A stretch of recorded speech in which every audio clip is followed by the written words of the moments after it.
कर्मचारी हैं राष्ट्रीय स्वास्थ्य मिशन से। हमारे यहाँ पर एक गुरुचरण मंडल करके कार्य करते थे। उनका आज लगभग 3-3:30 बजे यहाँ पुलिस थाने के कस्टडी में ही मौत हो गई है।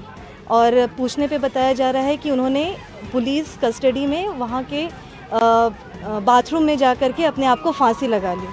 और अभी फ़िलहाल उनका शव हमारे डिस्ट्रिक्ट हॉस्पिटल में पोस्टमार्टम रूम में रखा हुआ है।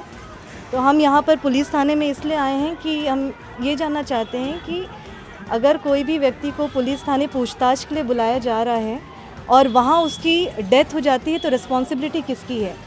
और अभी हमने एएसपी से बात किया, उन्होंने हमें कोई जवाब नहीं दिया। हमने टीआई से बात किया, वहाँ से भी हमें कोई जवाब नहीं मिला कि यहाँ हुआ क्या। तो हम बस यही चाहते हैं कि यहाँ जो भी हुआ है ना, एक किसी की जान गई है तो बिल्कुल निष्पक्ष रूप से यहाँ जांच होनी चाहिए कि गलती किसकी है। अगर थाने में आके कोई सुसाइड कर सकता है तो क्या यहाँ पर जो भी सिक्योरिटी है उतनी अच्छी नहीं होती क्या?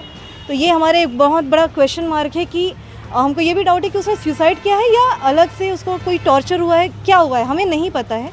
तो हम इसकी निष्पक्ष जांच चाहते हैं कि जांच हो और जो भी जिम्मेदार कर्मचारी अधिकारी हैं उन पे कार्रवाई हो। वजह क्या समझ में आ रहा है? जी, उनके कुछ पर्सनल वजह थे, है ना, पारिवारिक कुछ समस्या थी जिसके कारण पूछताछ के लिए उनको लास्ट 15 डेज से बुलाया जा रहा था और वो पुलिस को कोऑपरेट करते हुए लगातार आ भी रहे थे। अभी लास्ट 3 डेज से लगातार उनको बुलाया जा रहा था और वो इसी सिलसिले में अपने पिता के साथ आज यहाँ आए थे। तो उनके पिता भी यहाँ हैं, उनसे हमारी बात नहीं हो पाई है।